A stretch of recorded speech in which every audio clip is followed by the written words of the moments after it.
What's up, guys? Gonna get back here for a long overdue video. I've been away for about almost 3 years now. I've been going through a lot, but I am back, and back for good reason. So, early this week, Nintendo showed a direct about the Switch 2. Okay? It looked all fun and dandy. It looked good. The games look decent, pretty good, But they didn't tell too much in the direct, which was kind of a downsider, but we got the answers down the line. So after the direct was over, before they sent any pricing, I went to the Nintendo.com store and chose the non-bundle Switch. That was my mistake because they didn't show the price at the time, and then and maybe a little bit later they announced the prices. I wish I chose the bundle with Mario Kart because I would have saved myself some money. Because as we know, June 5th is the release date. This was supposed to be the pre-order date on April 9th. We'll get to that a little bit later.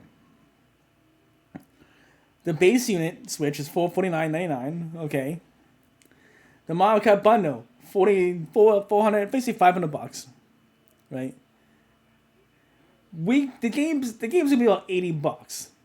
So you're saving money right here, which is insane. It's just crazy to me that Nintendo do something like that. I don't know. Like, I wish I did the bundle, but I didn't know the price at the time, so I thought I'll just get Mario Kart. I'll pay like 50, $60 for Mario Kart on its own, blah blah, not a big deal. But 80, that's kind of ridiculous. They with $80 price tag, they better add in like the DLC for free or any add-ons for free going forward with the game. But this is just insane to me. You know. Now the specs are pretty decent. A bigger screen than the last time, up to 120 frames per second. It has to be of course, in dark mode. Of course, HS Sport, which is good. A 4K dark, phenomenal. 256 internal storage. Let that sink in. 256 internal storage. That's not that much, considering Cyberpunk is going to be on the Switch, and that's going to be 64 gigs of data being stored onto the internal hard drive. Okay? That's insane. And I got to talk more about that storage as well. Well, this next one, it requires a micro SD express cards. You can't use a regular SD card. It has to be express. And those things are not cheap. That's like an SSD for your PS5 or an Xbox, which is crazy. You think. Yes, I know SSDs are for PCs, but you can get a PC SSD for much cheaper. But for Xbox or PlayStation, it's kind of out there as well. Like, what was it, like a 256 storage, like $60 right now? I've heard somewhere online that a 1 terabyte is like $200. Because if you put in a regular micro SD card, it's just not going to read it. So all your games and storage is having on your Switch 1. Somehow you have to transfer that all on to the new Switch. I hope you can do like a data transfer and automatically all your games be on there automatically instead of doing one by one, which I did back when I had when I got my original Switch to bigger storage capacity. Because originally I think I had a 128 SSD, micro SD. Sorry. And I put in a 512, I think it was. So I had to do one by one, going back and forth, because I couldn't do a data transfer at the time. I hope we can do that this time around. Now, game chat and share. This is something I don't really care about, especially since only the first year that chat is going to be free. Bear with me, guys. It's just crazy that they're gonna charge you to chat next match going forward. Like, I'm paying for the subscription, you know. That should come with the subscription. Share button, that's always been a feature. Built-in microphone. Okay. So I hope the chats are better than how chat is now in the Switch. We have to get an what do you call it? An app on your phone just to do it. The Switch 2 camera. Why? Like, you don't need a camera. Some people don't. Yes, I know the features are cool and are different. Like, you can have one camera and you can Mario Kart on one Switch and it'll show you each person's view, which is insane, but you don't need that. Then you can use, but you can also use any USB-C camera that works, so you don't have to buy the Switch camera at all. You can just use any USB-C camera that will work. I already mentioned that. You can share games with up to 3 Switches locally, which is cool, you know. I think the DS did this back in the day as well, where you could, certain games you could share. It was the same household, you could share the game to other DSs. So they're taking some steps back. They're taking steps in their own playbook. The accessories, holy shit. Excuse my language, but wow. The Pro Controller pretty much stay the same for now. All these prices are for now. You know, these could change and what's going on, and I'll go back to get that too much later. So that's pretty much how the Pro Controller is now. I know camera, that's a decent price. Joy-Cons, it's $10 more. I think Joy-Cons are, I think they're $80. They're $10 more. The Joy Grip, that's more. Unless this charges too, it should be like $20. Straps like $13. I hope this system comes with system. You know. Wheel. I always find that a big gimmick. You know, a piece of plastic. You just put a Joy-Con in there. I get it. It's for the kids, but come on. I can make one for cheaper than that. If you want a second dock, $110 for a second dock. Wow, that's just insane. I just can't fathom that. You know, it's just insane. Can get a screen protector, $35. That's decent. And then if you want an AC adapter for backup, that's I guess that's reasonable. $30. And of course the Pro Control details, you know, most are the same except for these two top. Well, all these are different. It's a C button for your chat, the GL and GR button back buttons, so you can program those and make them whatever you want. So you play a shooter, you make them fire, or make them jump, or whatever. Any other should put a headset jack, a basic headphone jack in there as well. Okay, cool. And that looks like it has a Amiibo support as well, which didn't I mention in the Direct, which is cool. That's where you tap the Amiibo, just like in the previous Pro Controller. The Joy-Cons. The magnetic magnetic snap. This could be a little better than the previous one. This should stay in handy, should not fall out. Hopefully there's no issues and magnetic issues. Mouse control.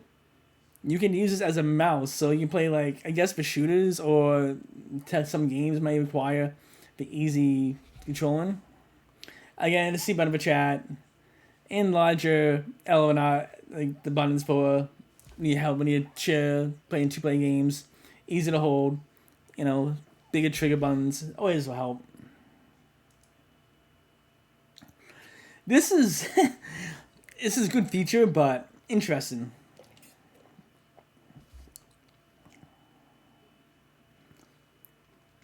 The game cards will be red instead of black. The Switch 2 game upgrades. Okay. Where you can upgrade certain games, some for free, some you gotta pay for, to get the newer version, like Legend of Zelda, Breath of the Wild. There's an upgrade for that. It might be free, But I'll get to the enhanced version. Or you can just buy the Switch 2 version of Legend of Zelda. And so forth. GameCube games coming. This is what I'm excited. I'm excited about this. The GameCube games coming to the Switch. Because I've been waiting this for a while. And since it's been rumored since past like 2 years now. So I hope it does come to the Switch. Like Wind Waker, that was a huge one. Wind Waker was a good game. A lot of people gave it a lot of flack back in the day because it was too cartoonish or too kiddish. But I enjoyed it for what it was. And of course Soul Calibur 2, which was the only fighting game I played back in my GameCube because of Link. I'm a huge Zelda fan, and I bought that game only because it's play as Link. Yeah, I know, right? And of course, on Nintendo.com store, you can get the GameCube controller, a remodeled version, because they did bring this out back in the day without the C button for when Smash Bros. First came out on the Switch. Oops. That was weird. This is the big one. So, a lot of people were complaining about the prices of games today's new generation, like how Mario Kart. I'm not even complaining about it, but it's like, wait a minute. Back in the day, my games back in the day, when I was a kid growing up on the Super Nintendo, were like $95, $89. What was it like $80, $90? You know, they were expensive back in the day. So, but they were only 16-bit, right? Today's games are like 3D, open world, you know, and they charge about the same amount, which is kind of crazy, but they're roughly the same value, almost. Like these games today, will probably be well over 100. I know, like what Doom's like a rare game now, well not rare, but it's expensive. It's just crazy. Oops. Yeah, that's just crazy trying to find stuff, you know, at stores right now between Pokemon cards and probably soon the Switch, which we'll get to. Cause the Switch now is coming out June 5th, as I said before. But the pre-orders is no longer United States on April 9th. They've been delayed technically indefinitely to further notice because of the tariffs. So, does that mean the game's gonna be delayed? Like, you can't pre-order the new amiibos that's coming out. You can't pre-order, which I'm excited about. You know, I want to get the new Zelda ones. But this is like I said, and they're talking about raising. Rumor is the Switch even more than $500 or $450 because of what's going on. If it gets too high, I don't think anybody's gonna buy it. If they do, it'll be a lot of scalpers, and they're gonna charge instead of double, maybe 3 or 4 times, in which I don't think anybody's still gonna buy, because that's kind of ridiculous. Paying like $2,000 for a Switch doesn't make sense from secondhand, and paying like $700 for a Nintendo console seems a little far-fetched. Like $500 it's stretching it, but I think they have like right there. So something's gotta give, and it's gonna be. I just don't know. Something's gonna happen because this what's going on in the world right now. At least the United States, it could cause a lot of backlash. Like you're gonna see a lot of increases, like electronic wise. Because almost all electronics are out of seas. So think about like when the new Xbox comes out or when the new PlayStation comes out as well. That's gonna be expensive because that's rumored to be like a 2026, 2027. Who knows how much that's gonna be? $1,000 for a console. Jeez, I can get a good PC then at that rate and play half the games I get on my console on Steam. Because you can get almost all Xbox games on PC. You can get some exclusives on PlayStation on Steam now. So really, there's really no point to having a console besides the Switch, the Nintendo product, because you can't get Nintendo on a computer unless you do emulation. If you're into that, that's cool. I'm not into emulation. I want the physical data and so forth. But yeah, it's insane. Like I don't know what's gonna happen. Like I was hoping April 9th to get on my computer, my phone, get in the queues and try to pre-order it. But now it's like, okay, I can't do that now. Now I gotta wait to what the date is. And then the thing I mentioned earlier, I went to Nintendo and registered to get their pre-order, but their pre-orders don't start till May. You know, they said April 9th is pre-order date, which makes kind of no sense. So I guess they knew technically beforehand what they were gonna do. But it's just insane. I've been rambling on for a long, probably about 20 minutes or so. I'm just giving you my thoughts and showing you what I think. So if you have anything else to add to this, please leave it in the comments.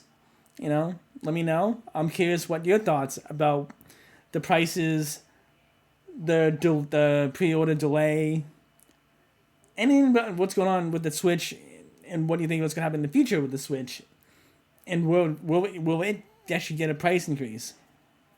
You know. But that's it, guys. Don't know what else to say, but please like the video if you like it. Definitely comment on what you think, and if you can, please subscribe. You know, I'm trying to get back into this YouTube thing. I've been waiting for a long time. I want to get back into it, so please subscribe. Until next time, guys, keep on gaming. This is Junk Game out. Peace.